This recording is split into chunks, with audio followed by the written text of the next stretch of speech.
So I welcome everyone to this 10th episode of Social Science for Social Life. And this time, after I think the 9 episode we did, and we chose the topic from the political science textbook of class 10th, and now we are moving into class 10th geography, and we have picked the topic that is resource and development. And but this is again something which is like related to all of us, and it's my pleasure to invite Manish Chanas, one of my very close and one of the oldest friend I have in the DOE. Though he joined DOE much later, बहुत बाद में आए हैं. हम बहुत पहले से एक दूसरे को जानते हैं, हम लोग साथ में पढ़ाते थे किसी इंस्टीट्यूशन में. एंड आई थिंक ज्योग्राफी के मामले में मैं इतने शानदार जानकार से अभी तक इनके अलावा किसी से मुलाकात नहीं हुई है मेरी. तो it's a pleasure Manish ji having you on this forum today. और मैं चाहूंगा कि आप एक आउटलाइन रखिए इसका, और उसके बाद हम सभी लोग अपनी अपनी बातें रखेंगे. So over to you Manish ji. धन्यवाद मुरारी सर, और सभी लोगों को मेरा नमस्कार। और मैं बहुत ज़्यादा मतलब ओवरवेल्म फील कर रहा हूँ, जितना अच्छा इंट्रोडक्शन मुरारी जी ने दिया। मेरी आवाज़ आ रही है आप लोगों को? जी जी, जी। तो जैसा कि मुरारी सर ने कहा कि ज्योग्राफी सर थोड़ा-सा डिस्टर्बेंस आई थिंक माइक में। मेरी आवाज़ में डिस्टर्बेंस आ रहा है क्या? अब बिल्कुल ठीक होगा, आप बोलिए मनीष जी. जी, जी, जी। तो जैसा सर ने कहा कि ज्योग्राफी से मैं जुड़ा रहा, और इसका सबसे बड़ा कारण ये रहा कि मैं खुद एक ज्योग्राफी का स्टूडेंट रहा हूँ, और ज्योग्राफी का स्टूडेंट होने के नाते मैंने बहुत सारी चीज़ें अपने एनवायरनमेंट को समझने में या उसको जानने में सीखी। और मैं बहुत शुक्रिया अदा करूँगा यहाँ मुरारी जी का, जिन्होंने मुझे आज यहाँ चांस दिया कि मैं आप लोगों के रूबरू हो सकूँ और इस इम्पोर्टेंट टॉपिक को हम उठाएँ यहाँ पर, जिसका नाम है रिसोर्स एंड डेवलपमेंट। आपको पता होगा कि ये जो टॉपिक है, ये कक्षा 10 में बच्चों को पढ़ाया जाता है, और कक्षा 10 में इसको हम संसाधन और विकास के नाम से जानते हैं। तो इसकी शुरुआती बात अगर मैं करूँ, जैसा कि पुस्तकों में भी दिया गया है 10th क्लास में स्पेशली, कि संसाधन क्या होते हैं। सर मुझे लग रहा है मेरी आवाज़ डबल आ रही है। नहीं नहीं, आपकी आवाज आ रही है, थोड़ा सा कम हो गया जरूर, लेकिन आ रही है बहुत शानदार. अच्छा, अच्छा, ठीक है।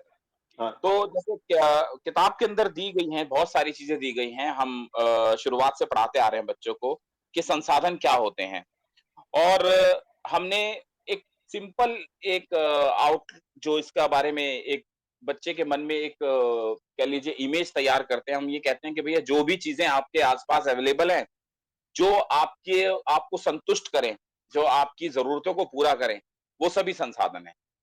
मगर मैं अ, इस सब्जेक्ट को या इस टॉपिक को एक इंटरडिसिप्लिनरी अप्रोच के तहत मैं ना केवल ज्योग्राफी के पॉइंट ऑफ व्यू से, बल्कि हिस्ट्री के पॉइंट ऑफ व्यू से भी जोड़ना चाहूँगा, कि अगर आप देखें तो हम हिस्ट्री के अंदर बहुत पहले से रिसोर्सेज़ के लिए संघर्ष करते आए हैं। मनुष्य का जब से इस पृथ्वी पर आगमन हुआ, या कह लीजिए जब एक मनुष्य बदला, तो उस मनुष्य बनने की प्रक्रिया में उसने धीरे-धीरे अपने संसाधनों का इस्तेमाल करना शुरू किया, और हमारी जो संसाधनों के प्रति कह लीजिए जो हमारी ज़रूरतें थी, वो धीरे-धीरे बढ़ती चली गईं, और आज के समय में हम एक बहुत बड़ी समस्या को झेल रहे हैं। और वो समस्या आप सभी उस समस्या को जानते हैं, और वो समस्या है कि देशों के बीच में, बहुत से देशों के बीच में संघर्ष चल रहा है संसाधनों को लेकर। अमीर देश कह लीजिए, या वो देश कह लीजिए जो विकसित हैं, विकसित देश जो कम विकसित देश हैं, उनके संसाधनों का प्रयोग करना चाह रहे हैं। तो इसी परिप्रेक्ष्य में हम आगे बढ़ेंगे धीरे-धीरे, अपने सुझाव, अपने जो भी हमारी अपनी समझ है इस विषय के बारे में, मैं चाहूँगा कि आप लोग भी अपना-अपना कंट्रीब्यूशन दें, अपना सहयोग दें और हम इस विषय को आगे तो कक्षा 10 का जो ये चैप्टर है रिसोर्स एंड डेवलपमेंट या संसाधन और विकास, इसमें शुरुआत जो होती है वो एक संसाधन के बारे में बताने से होती है कि संसाधन क्या है? हम बच्चों को बहुत पहले से मतलब कक्षा 6 से हम बताते आ रहे हैं कि हम संसाधनों का इस्तेमाल करते हैं। तो उन्हीं चीज़ों को थोड़ा-सा बढ़ाकर, थोड़ा ब्रॉडर वे में बच्चों को बताने की कोशिश की गई कक्षा 10 में और धीरे-धीरे संसाधनों के प्रकार पर ले जाया गया है। यदि हम देखें तो संसाधनों के मूल रूप से हम 2 ही प्रकार जानते थे, कि प्राकृतिक संसाधन होते हैं और मानवीय संसाधन होते हैं। मगर हमने धीरे-धीरे इस चैप्टर के अंदर जो बच्चों को बताया है, वो ये बताया है कि संसाधनों के प्रकार विभिन्न आधार पर बनाए जा सकते हैं। जैसे उत्पत्ति के आधार पर, on the basis of origin, उनकी एग्ज़ॉस्टिबिलिटी के आधार पर, ओनरशिप के आधार पर और सबसे इम्पोर्टेंट जो यहाँ चीज़ आती है यहाँ पे, वो आती है कि हमने जो जो हमारे रिसोर्सेज़ हैं, जो संसाधन हैं, उनको विकास के स्तर के आधार पर भी विभाजित किया गया है। और विकास के स्तर पर आधारित करने के पीछे जो सबसे बड़ा जो हमें एक कहते हैं परेशानी आती है, वो बच्चे ये समझने में मुश्किल पाते हैं कि भई कि भंडार और संचित कोष में क्या फ़र्क है? संभावी और विकसित तो बहुत जल्दी समझ जाते हैं, मगर भंडार और संचित कोष में बच्चों को थोड़ी समस्याएँ आती हैं और जिसको मैं अपनी कक्षा के अंदर बच्चों को ये बताने की कोशिश करता हूँ कि बेटा सीधी-सी बात है कि जो चीज़ें हमारे पास हैं और जिसके लिए हमारे पास अभी कह लीजिए उतनी अच्छी तकनीक मौजूद नहीं है, हम उसको इस्तेमाल करने के लिए अभी सक्षम नहीं हैं। तो वो जो रिसोर्सेज़ हैं, वो जो संसाधन हैं, वो हमारे भंडार कहलाएँगे या हमारे कह लीजिए रिज़र्व कहलाएँगे और स्टॉक या संचित कोष जो हैं, वो ऐसे हैं जिन्हें हमने जानबूझकर अभी भविष्य के लिए बचा कर रखा हुआ है। क्योंकि हमारे पास टेक्नोलॉजी है, हमारे पास उनको यूज़ करने की प्रौद्योगिकी मौजूद है, मगर अभी हम उन्हें रोके हुए हैं कुछ समय के लिए कि हम इनके बाद में इस्तेमाल करेंगे। तो बच्चों को यहाँ थोड़ी समस्या आती है, तो ये जब तक हम बच्चों को इस चीज़ से जोड़ेंगे नहीं, आज के परिप्रेक्ष्य में उसको जोड़ेंगे नहीं, तब तक बच्चे इन चीज़ों में थोड़ा-सा डिफ़िकल्टी महसूस करते हैं। फिर आती है बात सतत पोषणीय विकास की, जो कि एक बर्निंग इश्यू कहूँगा मैं, आज की ज्वलंत विषय है आज के हिसाब से। क्योंकि जी, जी। हम दौड़ रहे हैं, मानव जो है वो दौड़ रहा है और वो दौड़ किस लिए रहा है? वो दौड़ रहा है विकसित होने के लिए। मगर इस विकास की दौड़ में कहीं न कहीं हम जो हमारे पास मौजूद संसाधन है, उनका दोहन कर रहे हैं और वो इतना बुरी तरह से हम दोहन कर रहे हैं। अभी थोड़े दिनों पहले की एक रिसर्च है, यदि आपने ध्यान दिया हो, जिसमें बताया गया था कि पृथ्वी का जो एवरेज टेम्परेचर है, वो बहुत तेज़ी से बढ़ रहा है और अगर इसी रफ्तार से बढ़ता गया तो हमारे जो ग्लेशियर हैं, जो कि हमारी पृथ्वी को बचाए हुए हैं, वो धीरे-धीरे खत्म हो जाएँगे। तो ये जो सतत पोषणीय विकास की महत्वता बच्चों को बतानी बहुत ज़रूरी है आज के परिप्रेक्ष्य में। जब तक हम उन्हें आज के परिप्रेक्ष्य में जोड़ेंगे नहीं, हम उन्हें समस्याएँ नहीं बताएँगे। हम देख रहे हैं कि इस साल या इस वर्ष बहुत सारे देशों में जंगलों में आग लगने की घटनाएँ हो रही हैं। तो कहीं न कहीं हम लोग इसके लिए ज़िम्मेदार हैं, क्योंकि हमने अपने स्वार्थ के लिए पृथ्वी का सम्मान नहीं किया और उस सम्मान में, उस लालच में हमने अपने संसाधनों को इतने बुरी तरह से उसका दोहन किया कि आज वो हमें नुकसान पहुँचाने लगे हैं धीरे-धीरे। तो बच्चों को हम इस चीज़ से जब जोड़ेंगे तो बच्चे अपने आप सतत पोषणीय विकास के बारे में जानने लगेंगे। अंतर्राष्ट्रीय तौर पर अगर हम देखें, तो जैसे रियो डी जेनेरियो का पृथ्वी सम्मेलन के बारे में इसमें बात की गई है या कोपेनहेगन की हम बात करें या पेरिस समझौते की बात करें, तो हम बच्चों को इन चीज़ों के साथ भी जोड़ें। हम केवल उन्हें रियो डी जेनेरियो तक सीमित ना रखें, क्योंकि किताबें जो लिखी गई हैं, बहुत पहले लिखी गई और धीरे-धीरे बहुत सारे बदलाव होते गए हैं और मेरा ये मानना है कि जब जब तक हम बच्चों को नए बदलावों से अवगत नहीं कराएँगे, तो बच्चों में एक लेवल के बाद थोड़ी-सी कहते हैं उदासीनता आ जाती है पाठ को लेकर। मेरे बहुत सारे जानकार टीचर से भी बात होती है या बच्चों से भी बात होती है, तो कभी-कभी वो महसूस करते हैं कि हम किताबों की चीज़ें क्यों पढ़ रहे हैं? हम नई ऐसी चीज़ क्यों नहीं जान रहे हैं कि जो अभी घटित हो रही हैं?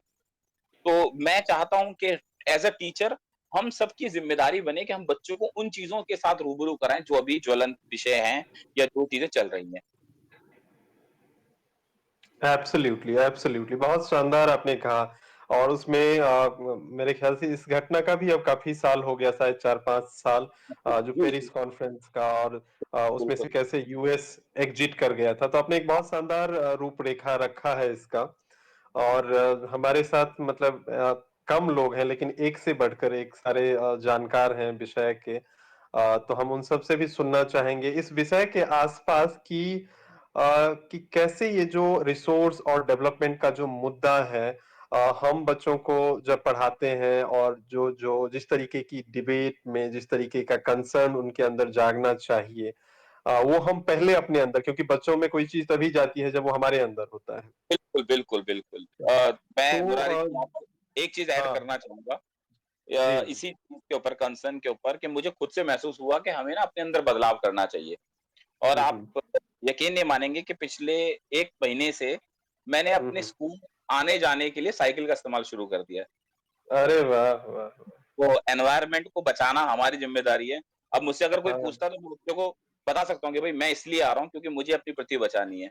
तो बच्चों को हम हाँ। इस तरह से कह सकते हैं मोटिवेट कर सकते हैं।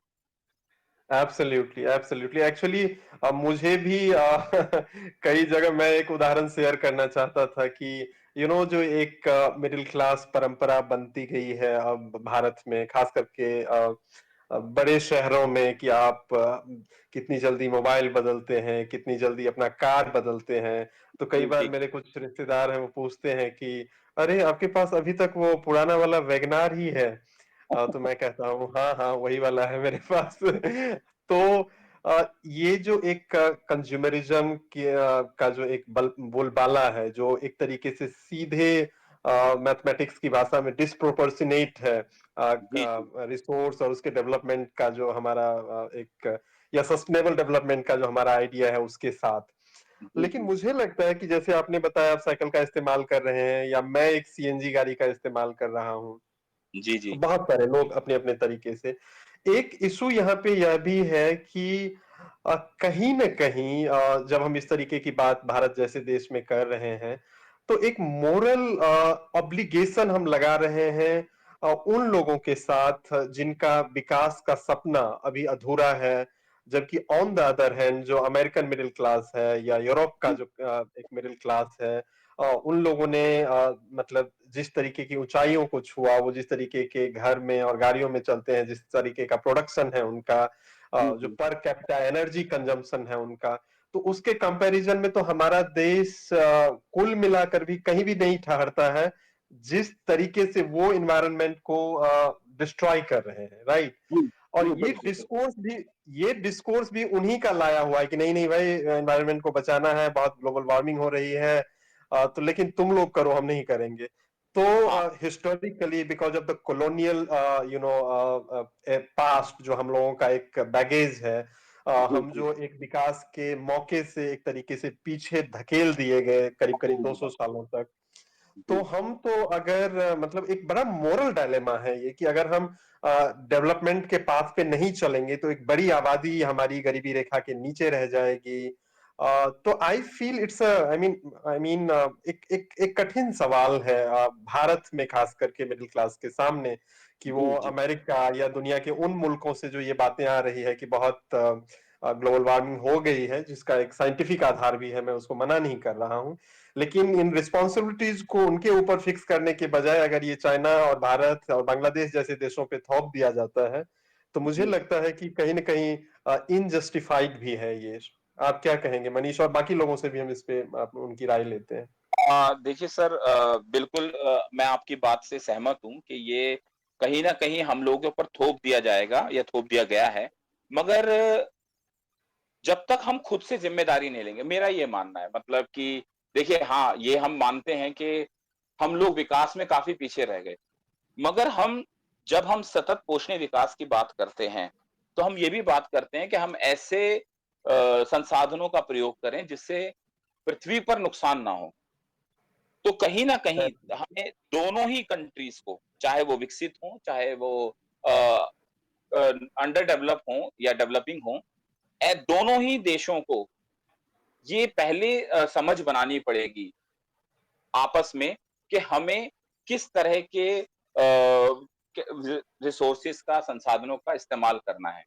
कि इससे ये ना हो कि हम तो आगे निकल जाएँ मगर हमारी जो दूसरे बंधु हैं, वासुदेव कुटुंबकम की बात करते हैं हम, तो या हम global world is a global village. तो हम जब हुँ, ये हुँ। बात करते हैं तो ग्लोबल विलेज में सभी की अपनी-अपनी भूमिकाएँ हैं। तो वही सही, आपकी बात बिल्कुल सही है कि भूमिका निर्धारित करनी पड़ेंगी, मगर उन भूमिकाओं को निर्धारण करने में कहीं न कहीं हमें भी एग्ज़ाम्पल सेट करने पड़ेंगे।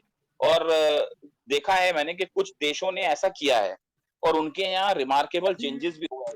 क्लाइमेटिकली भी अगर आप देखें तो हम एग्ज़ाम्पल लें नीदरलैंड्स का।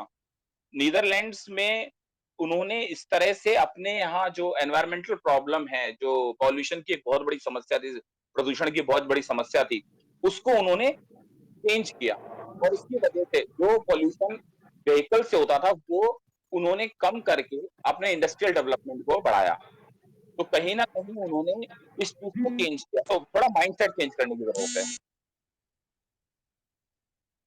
और मैं चाहूँगा कि और भी जो लिसनर्स हैं हमारे, वो भी अपने विचार इस मुद्दे पर रखें कि क्या क्या सतत पोषणीय विकास में केवल अंडर डेवलप्ड कंट्रीज़ या डेवलपिंग कंट्रीज़, विकासशील देशों की ही भूमिका है या विकसित देशों की भी भूमिका होनी चाहिए, निर्धारित कौन करेगा?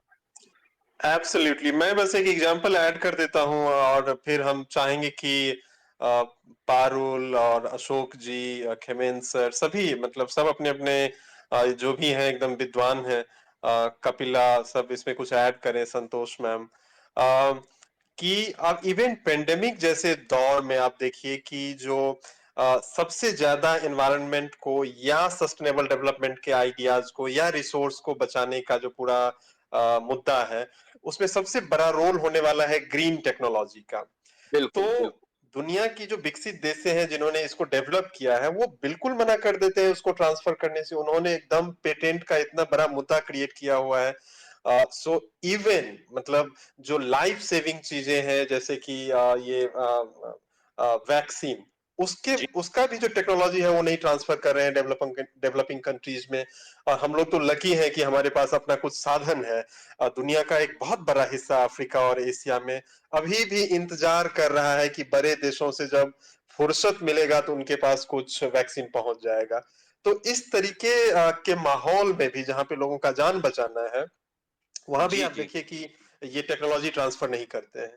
और हम मतलब एक विकासशील मुल्कों के ऊपर ये जबरदस्त दबाव बना के रखते हैं कि तुम अपना कार्बन एमिशन कट करो, तुम अपने कंजप्शंस पे कंट्रोल करो और तमाम तरह की ऐसी चीजें है ना। जी, जी, तो जी। Yeah I mean it will be great to listen the diverse opinion. Parul, we are waiting, अगर आप कुछ हम लोगों से साझा करना चाहें। जी। Sure sir, thank you. Hello everyone. Sir मेरी आवाज़ आ रही है? जी मैम, बिल्कुल आ हाँ, रही है मैम। बिल्कुल बिल्कुल बिल्कुल। सर 2 पॉइंट्स पे मैं बात करना चाहूँगी। सबसे पहले मनीष सर ने जैसे कहा कि resources and development is not just about geography. हम चैप्टर ज़रूर ज्योग्राफी के हेड टाइटल के अंदर पढ़ाते हैं, बट हिस्ट्री से भी एब्सोल्युटली। रिलेटेड है। बट आई वुड हाँ। Like to bring into light the fact that when you look at this term resources and development, ये हम साइंसेज में भी पढ़ा सकते हैं। हम जी मैम। सिविलाइजेशन देखें तो it has been all about resources. जिसका रिसोर्सेज पे कब्जा रहा उनका डेवलपमेंट बेटर हुआ है, और जिनके पास रिसोर्सेज नहीं रहे या होते हुए भी वो एक्सेस नहीं रहा, they have been marginalized and on the periphery. तो मुझे लगता है कहीं ना कहीं class, caste and socio economic disparity across the globe, अगर हम इनके पैटर्न्स देखें तो वो रिसोर्सेज पे ही डिपेंडेंट रहे हैं, एंड सुओ मोटो डेवलपमेंट उसके साथ काम किया। तो I think it works in a vicious circle. जी, और जी। एब्सोल्युटली। इसी इसी चीज़ को अगर मैं सर की इस बात से जोड़ूं कि जो आपने मुरारी सर ने रेज किया, that of course developed countries ने, यूएस ने तो विड्रॉ कर लिया था उस समझौते से, and the entire burden is on developing country to reduce their carbon emission और जी, जी। सस्टेनेबल डेवलपमेंट मेजर्स को लें। तो मुझे लगता है अगर हम इस पूरे आर्ग्यूमेंट में इस चीज़ को देखें कि जो सस्टेनेबल डेवलपमेंट मेजर्स हैं वो इकोनॉमिकली हमारे देश के पॉपुलेशन में कितने लोगों के विद इन रीच हैं, that itself answers this question कि कितने लोग ऐसे हैं जो हमारे देश में इन मेजर्स को अडॉप्ट कर सकते हैं। हम यहाँ बात कर रहे हैं कि सीएनजी की गाड़ी है या फिर पेट्रोल डीजल की गाड़ी है, बट हम देखते हैं हमारे देश में पॉपुलेशन ऐसी है जिनके पास गाड़ी वाला रिसोर्स नहीं है, वो तो उनके पास एलपीजी ही नहीं पहुंची अभी तक, वो तो अभी भी लकड़ी जला के खाना बना रहे हैं। सो मुझे लगता है ऐसी डेवलपिंग कंट्रीज में, now we are talking about India, अगर हम अफ्रीकन कंट्रीज देखें they are in a more severe condition, तो उन लोगों पे ये बर्डन डाल देना कि आप कार्बन एमिशन कम करें is again hegemonizing of this entire concept of sustainable development. जो हम रिसोर्सेज की बात करते हैं, टेंजिबल रिसोर्सेज के साथ साथ एब्स्ट्रैक्ट रिसोर्स ऑफ नॉलेज को अगर देखें या फिर मॉनेटरी रिसोर्सेज देखें, तो जो डेवलप कंट्रीज हैं उन्होंने उसे हेजेमनाइज किया हुआ है, और जिस वजह से सारा बर्डन उन्होंने डेवलपिंग कंट्रीज पे डाल दिया। The kind of factories that are set up in developing countries, उनके रिसोर्सेज को एक्सट्रैक्ट ही वही लोग कर रहे हैं। Then also they are claiming कि आप अपना कार्बन एमिशन कम करें, तभी ग्लोबल वार्मिंग को एड्रेस किया जा सकता है, which I think is an argument quite paradoxical in itself. तो अगर हम इस लेंस से चीज़ों को देखें तो मुझे लगता है कि sustainable development is a good idea, but क्या डेवलपिंग कंट्री की पॉपुलेशन उसे अटेन कर सकती है? I think it's very difficult for us to ask them for this. Thank you. Absolutely, very interesting. कितना शानदार एस्पेक्ट आपने इसमें जोड़ा, और खास करके मुझे लगा कि जब आप बता रही थी कि कैसे कास्ट क्लास के एंगल से भी इसको देखा जा सकता है कि रिसोर्सेज पे जिसका मतलब कंट्रोल रहा है उसने एक तरीके से हायरार्की में भी अपना कंट्रोल बना के रखा है। मुझे लग रहा था कि आपने शायद मार्क्स को पढ़ा है, और उनका जो क्लास स्ट्रगल का सिद्धांत है जिसमें वो कहते हैं कि ये रिसोर्सेज के कंट्रोल के आसपास ही पूरे इतिहास का निर्माण हुआ है। So it was so nice Absolutely. to hear that. So another Yeah. point that I'd just like to add quickly is, जैसे सर ने कहा that it's a global village and each one of us has a position and role to play. ये एक बहुत अच्छा allegory है जो sir ने यूज किया है। तो हम देखते हैं इंडियन विलेजेस को एग्जांपल अगर ग्लोबल विलेज से कंपेयर करें तो every single person has a role to play in Indian villages also, but yes हम मैम। जानते हैं कि कौन सेंट्रल रोल प्ले करते हैं और किस वजह से करते हैं and how many they are in numbers, और कौन से मार्जिनलाइज्ड या peripheral positions and roles play करते हैं and their number and their condition as well. तो वहाँ पे भी किस पे बर्डन ज़्यादा है और किसके पास प्रिविलेजेस ज़्यादा हैं, लग्जरी ज़्यादा हैं।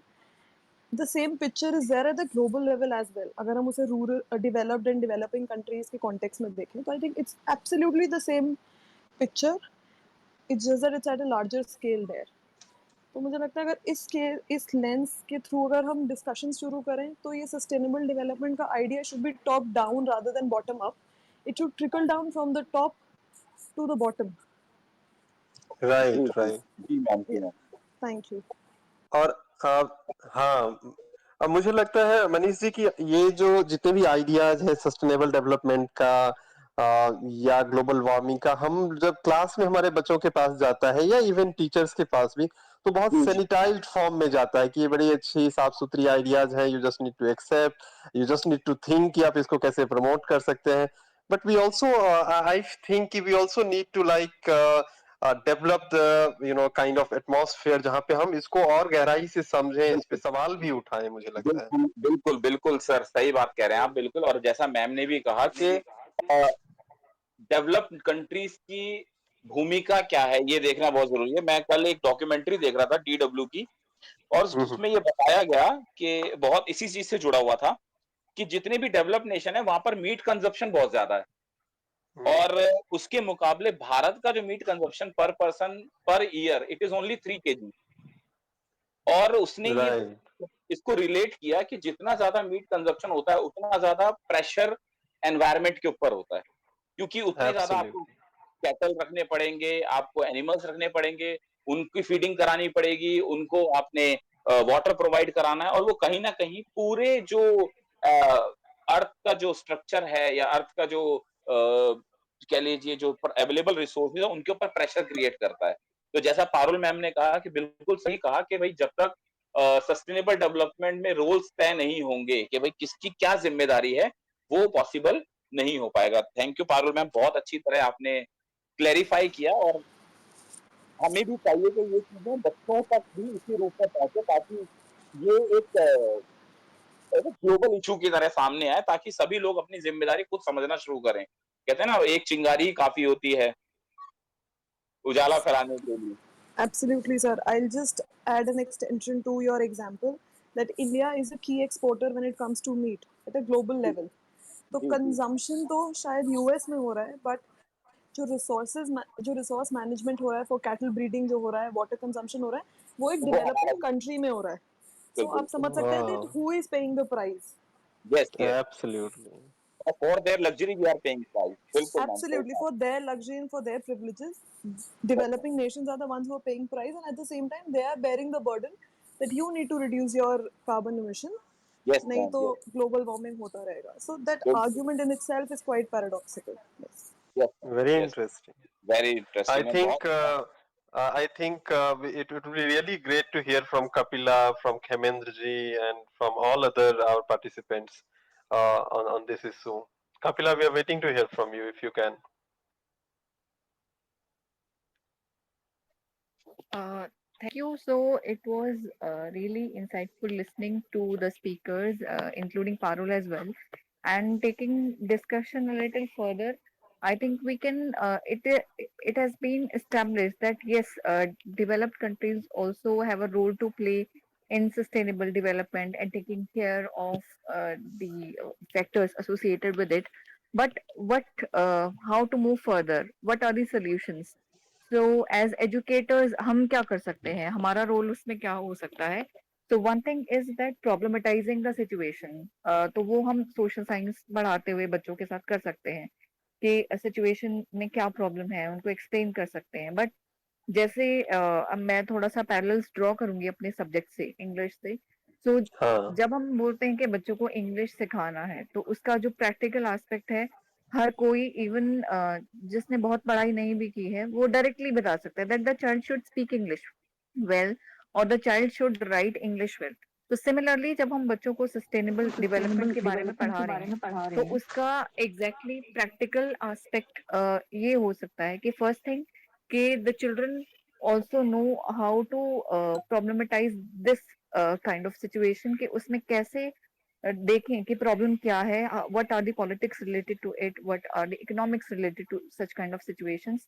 और जब हम हमारे एक्सचेंज प्रोग्राम्स होते हैं दूसरी कंट्रीज के साथ में and specifically with the developed Nations, तो उसमें हम right. थोड़ा सा इंटीग्रेटेड वे में अपने एक्सचेंज प्रोग्राम्स को ऑर्गेनाइज करें. It yes ma'am, shouldn't be just for fun and other things.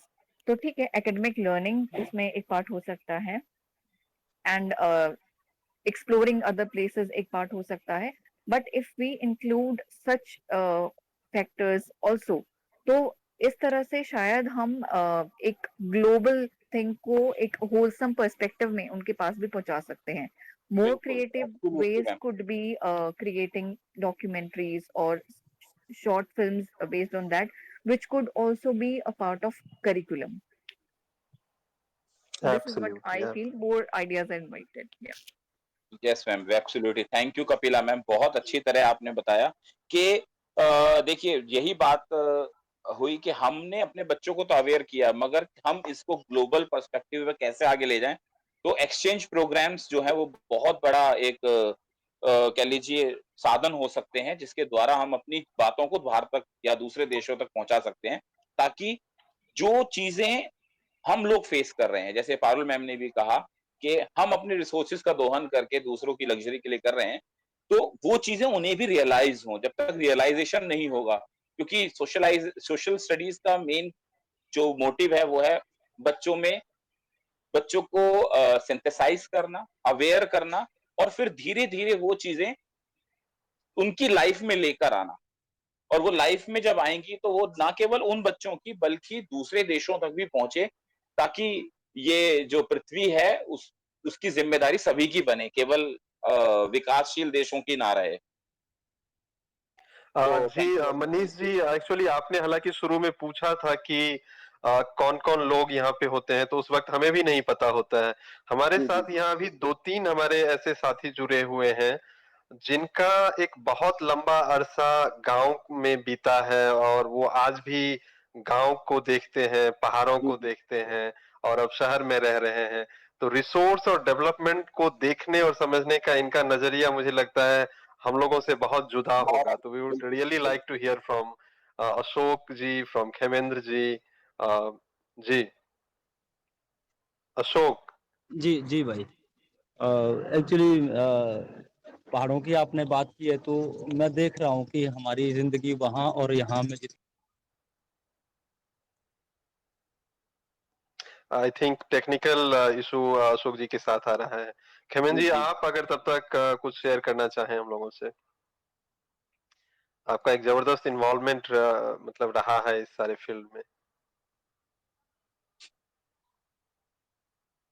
I think Kheman sir? Hemendra sir है नहीं अभी। अच्छा, अच्छा, अच्छा। अभी नहीं है खेमन सर। हाँ जी, हाँ जी, हाँ जी। ओके।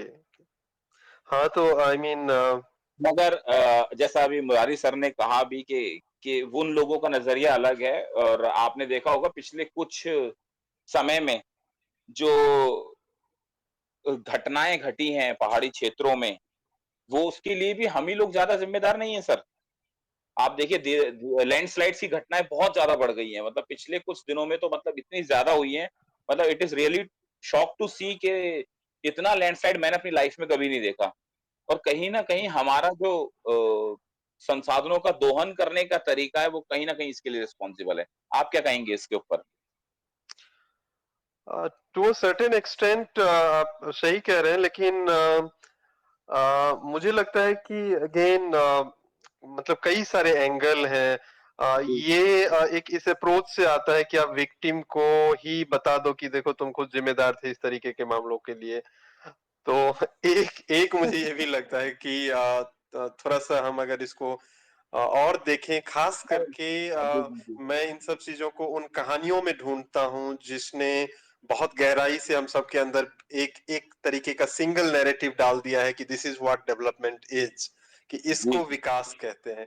तो जब तक हम विकास के मल्टीपल नैरेटिव्स को नहीं बनाएंगे और डोमिनेंट नैरेटिव्स को नहीं चैलेंज करेंगे, तब तक मुझे लगता है कि मतलब इसी तरीके के सिंगल कंक्लूजन पे पहुंचने का खतरा रहेगा कि देखो ये जिम्मेदार है इसके लिए। नहीं, नहीं, तो नहीं, नहीं, मैं बिल्कुल, बिल्कुल आपकी बात सही है, मगर मैं यहाँ पर थोड़ा-सा बदलाव करना चाहूँगा। हाँ, हाँ, मैं मतलब पूरी तरह से उस बात पे नहीं जा रहा था, मगर मुझे ये लगता है कि अगर आप देखें, तो जो लैंडस्लाइड वाली जो घटनाएँ हैं, हाँ, उसमें हाँ। कहीं न कहीं जो हमारा जो जो लालच है कि हम जितना ज़्यादा दोहन करें, आप देखिए कितना फॉरेस्ट कवर है जो खत्म हो गया है। और राइट, राइट। फॉरेस्ट कवर का खत्म होना कहीं न कहीं जो जो स्थितियाँ हैं उनको पीछे की तरफ धकेल देता है, मतलब उनको नो कमज़ोर। Doubt, no doubt. जी, जी। तो मैं उस वे में मैं कहना चाह रहा था। हाँ, हाँ, जी, जी। बिल्कुल आप सही कह रहे हैं। आई थिंक मनीष हमारे साथ फैजा भी हैं जो एक बहुत अलग पर्सपेक्टिव मेरे ख्याल से रखती होंगी, इतना वाइडर उनका एक्सपोजर है देश के अलग अलग हिस्सों में रहने का। Faiza, if you would like to add to this conversation. Uh, Hello, everyone. So, actually, I'm quite keenly listening to this conversation, and I agree to Parul ma'am जो उन्होंने कहा कि किस तरह से हेजेमनाइज्ड हो जाता है, और इसी बात पे मैं एक चीज और हाईलाइट करना चाहूंगी कि considering I myself come from, I'm ethnically a Ladakhi, and like it's a largely tribal population. तो indigenous communities का जो role है in conservation of environment, that is also something that we should talk about. उनके क्योंकि हम ये जानते हैं कि जो इंडिजिनस या ट्राइबल पॉपुलेशन है, किस तरह से उन्हें एक डिसेंट एजुकेशन या एम्प्लॉयमेंट या सोशल मोबिलिटी मिलना बहुत मुश्किल हो जाता है। और अगर क्लाइमेट चेंज की बात करें या एनवायरमेंटल डिग्रेडेशन की बात करें, तो these are the people who are the first victims of any kind of environmental issue. तो उनका relationship to the environment and its resources also something that is important to explore. So, jo, the people at the fringe, the marginalized population, how they get affected, and how they are exploited through the usage of resources is something that I think is also something that we should bring forth to our students as well. Um, तो उनका क्योंकि traditional knowledge जो है या उनके practices जो है environment को लेकर, that is very rich. So decision making process में उनको शामिल करना भी बहुत जरूरी है. Or I don't think that is something that happens, when policy makers, create policies regarding sustainability, या फिर regarding environment in general. So I'm not sure. I think this is something that I would like to hear from the participants here as well. कि किस तरह से हम students को how do we bring this to students? या हम as educators हम कैसे students को ये बताएं कि फ्रिंज जो ग्रुप्स हैं या फिर जो मार्जिनलाइज्ड पॉपुलेशंस हैं उनकी स्टोरीज को हम स्टूडेंट्स के सामने किस तरह से लेकर आए. आई mean the main stream population की स्टोरीज तो वो जानते हैं बहुत हद तक, लेकिन जो इंडिजिनस पॉपुलेशन है, जो ट्राइबल पॉपुलेशन है, या जो मार्जिनलाइज्ड आइडेंटिटीज हैं, उनकी स्टोरीज को हम कैसे लेकर आए और उसको एनवायरनमेंट से जोड़कर किस तरह से उनके सामने रखें. Yes ma'am, thank you Faiza ma'am. बहुत इंपॉर्टेंट इशू था जो आपने जो अभी तक अनटच था और आपने इसको मतलब टच किया. मैं देख रहा हूँ कि पारुल मैम और अशोक सर भी कुछ कहना चाह रहे हैं, तो पहले मैम से सुन लेते हैं, अशोक सर से सुन लेते हैं, then we will move to Parul ma'am. Ashok sir. जी सर, क्या अब मेरी आवाज आ रही है? बिल्कुल सर, बिल्कुल क्लियर आ रही है सर. हाँ, एक्चुअली जब मैं ये कॉन्वर्सेशन सुन रहा था. जी सर. क्योंकि जियोग्राफी अभी जब मैं सुन रहा हूँ तो मेरे पास बच्चों को क्या पढ़ाया जाए इससे ज्यादा कुछ चिंताएं दो चार जो उभरी हैं मैं आप लोगों के साथ शेयर करता हूँ. तीन बातें हैं. पहली बात, मुरारी जी कह रहे थे जो जैसे जो पेटेंट की बात चल रही थी, और दूसरी बात आपने पहाड़ों के लैंडस्लाइड की, और तीसरी बात जैसे दो एग्जाम्पल थे, एक सीएनजी व्हीकल का और दूसरा साइकिल का. तो मेरी जो चिंता जो मुझे लगी, क्योंकि उसके बाद मैं इस बात पे आप लोगों से सुनना चाहूंगा. मेरी पहली चिंता थी, मैं जब आ रहा था सुन रहा था तो मैं गाड़ी में था और मुझे लगा कि मुझे अकेले के लिए गाड़ी की जरूरत नहीं है, लेकिन फिर भी मेरी सड़कों पे इतनी गाड़ियां दौड़ रही हैं कि हमने सारा लोहा निकाल लिया है. तो अगर सारा लोहा हमने निकाल लिया तो बात जो हम लोग कर रहे हैं और बड़ी कॉमन सी बात है कि आने वाली पीढ़ियों का क्या. और दूसरी बात जो मुरारी जी कह रहे थे उसकी पेटेंट वाली, तो मुझे लगता है कि एज ए टीचर हम लोग अब बच्चों में इन्वेस्ट कर रहे हैं. तो जब हम बच्चों में इन्वेस्ट कर रहे हैं, फ्यूचर जनरेशन में इन्वेस्ट कर रहे हैं, तो हमें स्टूडेंट की जगह, अच्छे सिटीजन की जगह आने वाले समय में वर्ल्ड लीडर तैयार करने पड़ेंगे. लीडर तैयार करने से मेरा मतलब ये है कि अभी पूरी कॉन्वर्सेशन में मैं सुन रहा हूँ कि भाई जो बर्डन है वो डेवलपिंग कंट्रीज के ऊपर है, और जो डेवलप कंट्रीज हैं वो अपने आप को वहां से क्विट कर रही हैं कि कार्बन एमिशन जो है वो डेवलपिंग कंट्रीज कट करेंगी. एनवायरमेंट सेफ्टी की जब बात है तो वो लोग देखेंगी. तो मेरी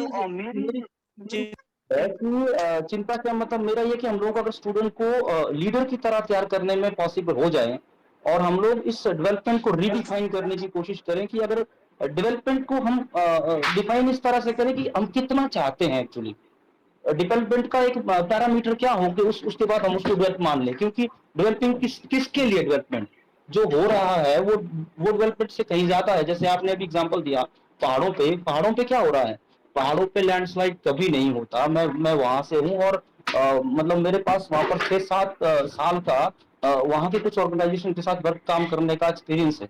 तो हम लोग कहते थे कि जितने भी हाइड्रोलिक प्रोजेक्ट लग रहे हैं वो छोटे लगने चाहिए, छोटे छोटे, लेकिन नहीं, कंपनीज को मुनाफा चाहिए इसलिए वो बड़े प्रोजेक्ट लगाती हैं और वहां पर वो 100 ब्लास्ट एक साथ करती है जिससे पहाड़ दरकते हैं और फिर लैंडस्लाइड होता है.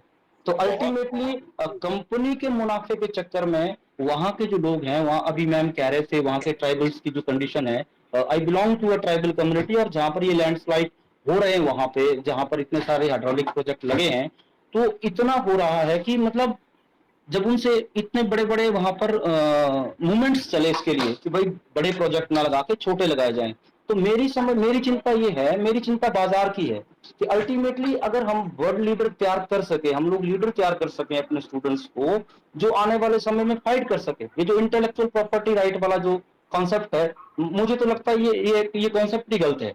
जब हम इनोवेशन किसके लिए कर रहे हैं, हम समाज के लिए कर रहे हैं, अगर वो इनोवेशन जो है, वो मेरा जो अचीवमेंट है, मेरी जो खोज है, जो शोध है, अगर वो समाज के काम नहीं आ रहा है, मुझे मेरे पैसे के लिए काम आ रहा है, तो उसका फायदा क्या है? तो हमें कुछ लीडर्स ऐसे तैयार करने पड़ेंगे जो आने वाले समय में इंटेलेक्चुअल प्रॉपर्टी राइट के खिलाफ लड़ सके, ये नहीं होना चाहिए। वो लोग जो अंधाधुंध दोहन जिसकी बात हम लोग कर रहे हैं, उसके खिलाफ लड़ सके कि ये नहीं होना चाहिए। और इतना सारा जो डिपॉजिट की बात कर रहे थे हम लोग, वो सब कुछ निकाल लिया है। हर आदमी को इंडिविजुअल गाड़ी चाहिए। मुझे लगता है इंडिविजुअल गाड़ी चाहिए नहीं, इंडिविजुअल गाड़ी जो है वो बाजार जबरदस्ती बेच रहा है हमें। तो बिल्कुल इन चीजों के साथ लड़ने के लिए अगर बच्चों, क्योंकि छोटा समय है, इतनी सारी बातों को मेरे पास बहुत सारा कहने के लिए था हिमाचल को लेकर के, वहां पर जो मूवमेंट्स चले थे, लेकिन इतना समय नहीं है। तो फिलहाल मैं बाकी स्पीकर्स जो यहाँ रहेंगे, मैं मेरी जो चिंता है उस चिंता के साथ साथ वो इन बातों पे अपनी बात रखेंगे, ताकि आने वाले समय में जब हम लोग क्लासरूम्स के अंदर जाएं, तो सिर्फ ज्योग्राफी का टीचर नहीं, सिर्फ एसएसटी का टीचर नहीं, हम जैसे मैथमेटिक्स के लोग, साइंस के लोग, हम लोग बच्चों में मतलब ये अवेयरनेस पैदा कर सके कि ये जो कॉन्सेप्ट हम देख रहे हैं ना, कि अगर वो तो डेवलप हो गए हैं, उनका मिडिल क्लास जो एक उसको एंजॉय कर चुका है, लेकिन जो डेवलपिंग हेलो कंट्रीज है, अफ्रीकन कंट्रीज है, अभी तक वो वहां नहीं पहुंचे हैं। तो कहीं ना कहीं हमें इस पर लगाम लगानी पड़ेगी, और पूरी दुनिया को एक मतलब इकट्ठे होकर कोलैबोरेटिव वे में जो है वो आगे जाकर इस विकास की जो परिभाषा है उसको रीडिफाइन करना पड़ेगा। हाँ, थैंक यू। बहुत बहुत बहुत धन्यवाद अशोक सर, आपने उन मुद्दों को छेड़ा जो अभी तक अनटच थे। और अब मैं आग्रह करूंगा पारुल मैम से कि वो भी अपनी जो बात है वो कहें, अभी तक उन्होंने हैंड रेज किया हुआ है। पारुल मैम। सर मैं कुछ कहना तो चाहती हूँ, but keeping the positive time in mind, और भी पार्टिसिपेंट्स हैं, अगर कोई और पहले कहना चाहता है तो I will wait till the end, not an issue. एक मिनट रुक जाइए, आपको कोई और स्पीकर है हमारे बीच में जो अभी कुछ कहना चाहते हैं, या फिर हम पारुल मैम से सुने? आई थिंक सुनते हैं पारुल से। जी जी, Parul ma'am please ma'am. Okay okay sir जैसे कपिला मैम ने कहा, और फैजाना मैम ने भी शायद कहा that what is the way to move forward from here. तो मैं कहना चाहूँगी literature can be used as a very strong medium and tool to bring awareness among students. हम सिर्फ एनसीईआरटी टेक्स्ट बुक्स तक स्टिक ना करें, and I will give you two very particular examples. These are two anthologies जो Indian tribes and marginalize के बारे में लिखी गई है। White as Milk and Rice by Neha Duggar and The Adivasis Won't Dance by Hansa Sovendra Shekhar। ये short stories का collection है जो इसी बारे में बात कर रहा है, रिसोर्सेज एंड डेवलपमेंट, कैसे ट्राइब्स के द आइडिया ऑफ डेवलपमेंट जो हमारा है हम वो कैसे उन पे इम्पोज कर रहे हैं। They live in a very organic and harmonious relationship with their environment and nature around, hello. But they are losing on it. Hello, am I audible? Yes, Parul. And how we are imposing our idea of development on them for our own greed and benefits, और कैसे हम nature के साथ साथ in tribal communities को भी destroy कर रहे हैं।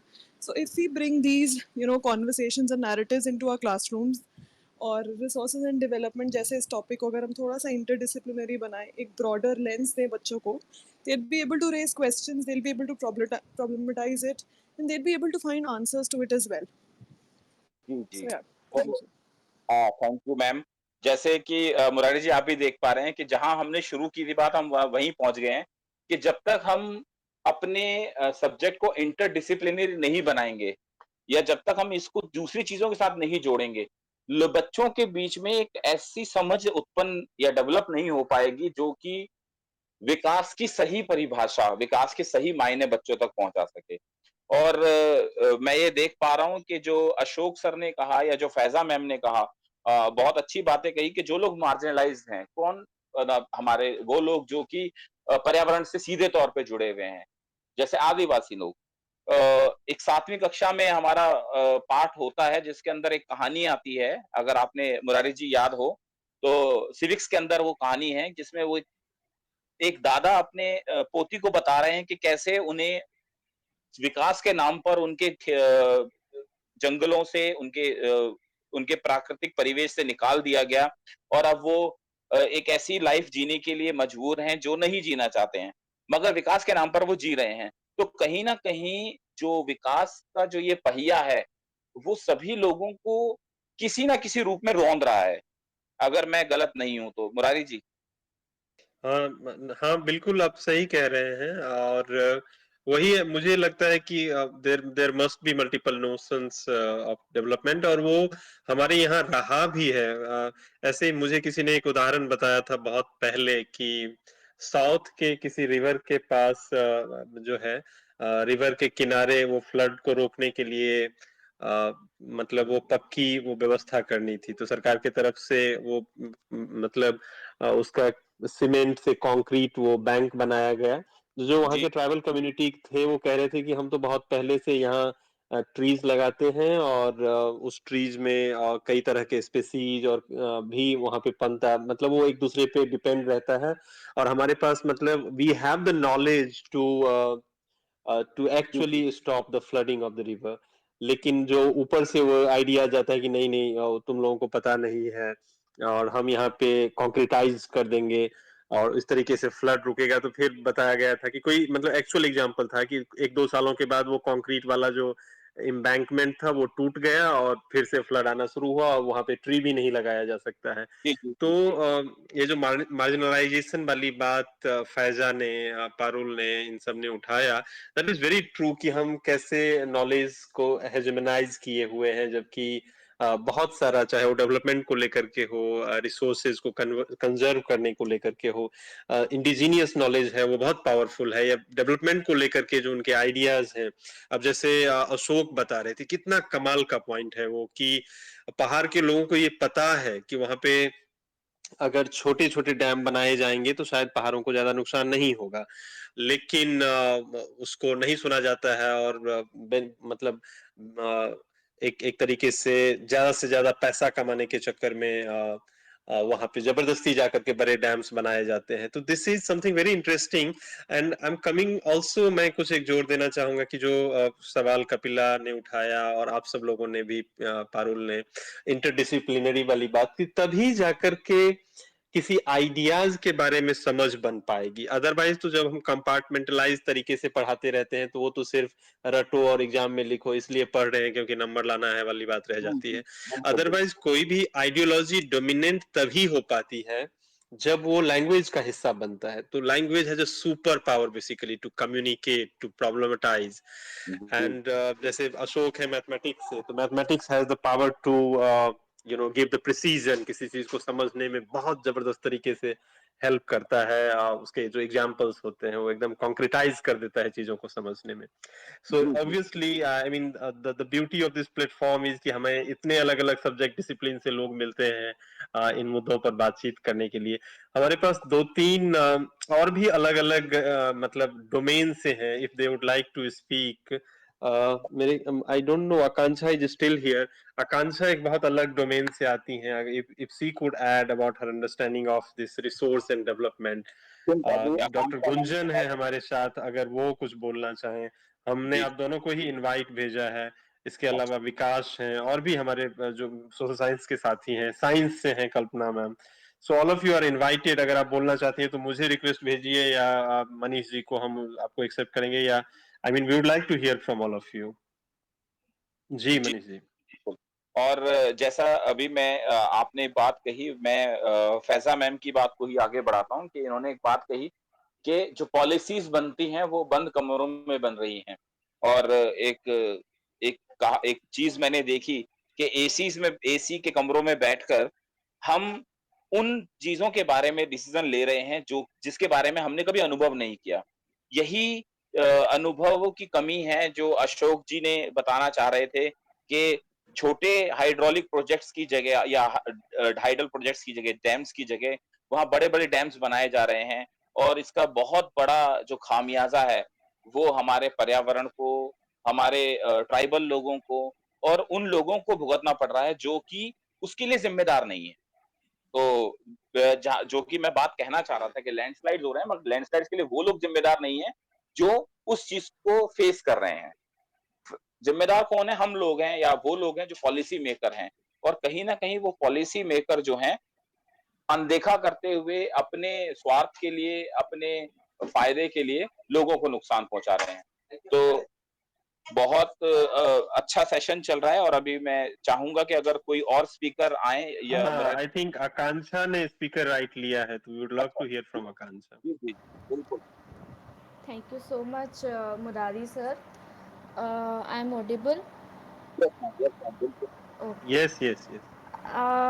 तो मेरा कहना बस यही है कि जब हम रिसोर्सेज की बात करते हैं तो जब जब तक हम अपने कंफर्टेबल जोन में होंगे तब तक हम डेवलपमेंट की बात नहीं कर सकते इको फ्रेंडली वे से। मतलब मैं यहाँ इको फ्रेंडली इसलिए जोड़ रही हूँ क्योंकि हम बात तो ज़रूर करते हैं इको फ्रेंडली की, लेकिन शायद अपने कंफर्टेबल जोन से हम निकलना नहीं चाहते हैं। फॉर एग्ज़ाम्पल जैसे अशोक सर ने बोला कि मुझे कहीं जाना है लेकिन मुझे अपनी गाड़ी चाहिए, मुझे टाइम बचाने के लिए गाड़ी चाहिए, वो मेरा कंफर्टेबल जोन है, मैं उसको छोड़ नहीं सकता हूँ, राइट। मुझे बर्तन साफ़ करने के लिए विम लिक्विड की ज़रूरत है, मैं उसकी जगह पे कुछ और यूज़ ही नहीं कर सकता हूँ क्योंकि अगर मैं कोई दूसरा इसका ऑल्टरनेटिव सोचती हूँ तो उसमें मुझे टाइम लगेगा या उसमें मेरी जो कंफर्टेबल पोजीशन है वो जाएगी। आई थिंक हम कहीं ना कहीं अभी सब छोड़ के पिछले जोन में हमें जाना पड़ेगा जहाँ पे जैसे फैज़ा मैम ने भी बोला कि ट्राइबल लोगों को पता है, तो ऐसे ही हमारे पहले लोगों को पता था कि इन्वायरमेंट को कैसे सेव किया जा सकता है। और जब हम डेवलपमेंट की बात कर रहे हैं तो जितना मैं देख पा रही हूँ कि डेवलपमेंट में जो पॉलिसीज़ बन रही है या हम लोग भी जो कर रहे हैं वो बहुत दूरदर्शी होके नहीं कर रहे हैं, हम बहुत छोटे तौर पे उसको सोच रहे हैं और छोटे फ़ायदे के लिए अपने इन्वायरमेंट को या अपने रिसोर्सेज को गड़बड़ा रहे हैं बेसिकली हम। तो आई थिंक उसको हमें बहुत ब्रॉडली और बहुत ही दूर का सोच के हमें काम करना पड़ेगा। तो मुझे तो बस यही कहना है। Thank you. थैंक यू जी जी। तो सर काफी मनीष नई सर, हम लोग एक्चुअली अब इसके लास्ट सेक्शन में हैं। We will still I mean love to hear अगर हमारे कोई भी और पार्टिसिपेंट इसमें कुछ ऐड करना चाहते हैं। Otherwise I will request you कि एक बार आप इसको समराइज कर लीजिए जो इस तरीके का हमारे पास इनपुट्स आया। और चूंकि हम 1 घंटा ही रखते हैं प्रोग्राम को, तो हम अराउंड 5-6 मिनट्स में इसको खत्म कर लेंगे फिर। हाँ जी, हाँ जी। तो अगर यदि कोई स्पीकर अभी कुछ कहना चाहते हैं या कोई लिसनर कहना चाहते हैं, तो यू आर मोस्ट वेलकम। आपका स्वागत है। और अगर नहीं तो फिर हम लोग कंक्लूजन की ओर बढ़ते हैं। तो मुरारी जी, आई थिंक हमें कंक्लूजन की ओर बढ़ना चाहिए। जी जी जी।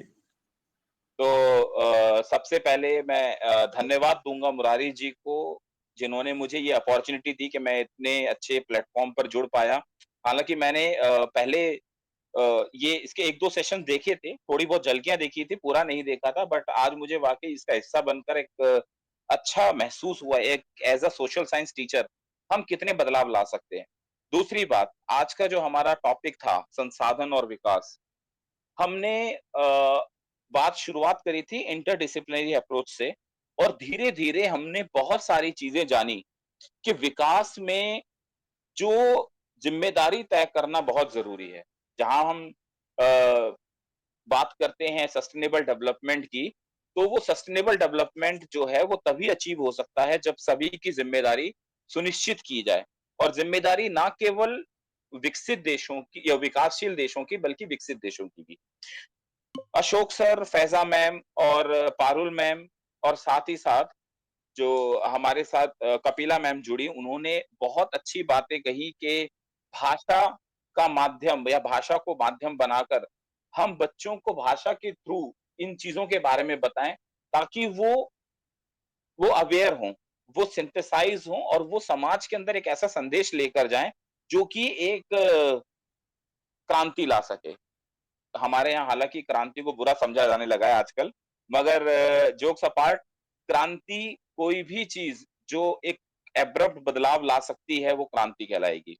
तो मैं आज सभी जो लोग थे यहाँ मौजूद, उन सबका धन्यवाद दूँगा कि उन्होंने जो विकास की सही परिभाषा है, वो हमारे सामने रखी और ये बताया कि विकास में जितना ज़रूरी नीतियों को बनाना है, उतना ही ज़रूरी है जो मार्जिनलाइज़्ड लोग हैं, जो विकास की दौड़ में किसी तरह किसी भी तरह का नुकसान उठा रहे हैं, उनके ऊपर भी ध्यान देना ज़रूरी है। क्योंकि अगेन मैं बड़ा थोड़ा-सा ज़्यादा ही डॉक्यूमेंट्रीज़ या इन चीज़ों से जुड़ा रहता हूँ। तो मैंने एक डॉक्यूमेंट्री और देखी जिसमें ये देखा कि जो आदिवासी जनसंख्याएँ हैं, वो लीस्ट नुकसान पहुँचा या कह रहिए लीस्ट मतलब पर्यावरण को नुकसान पहुँचाती हैं। सबसे ज़्यादा नुकसान कौन पहुँचा रहे हैं? हम लोग पहुँचा रहे हैं। क्योंकि वो लोग केवल अपनी ज़रूरतों के लिए जुड़े हुए हैं और हम लोग ज़रूरतों से आगे दौड़ रहे हैं। तो विकास का पैमाना ये कहता है कि ज़रूरतों को कम रखें। गांधी जी का भी कहना था कि हमारे पर्यावरण के पास इतना सब कुछ है देने के लिए कि वो सबकी ज़रूरतें पूरी कर दे। मगर किसी व्यक्ति में अगर लोभ आ जाए, तो एक व्यक्ति की भी जो ज़रूरतें हैं या उसकी जो इच्छाएँ हैं, उसको पूरा करना संभव नहीं है। तो इसी नोट के साथ बहुत-बहुत धन्यवाद सभी का, जो कि इतने अच्छे सुझाव, इतने अच्छे विचार लेकर आए और आज के इस डिस्कशन को उन्होंने फ्रूटफुल बनाया। मुरारी जी अंत में अगर आप जी कुछ कहना चाहें तो?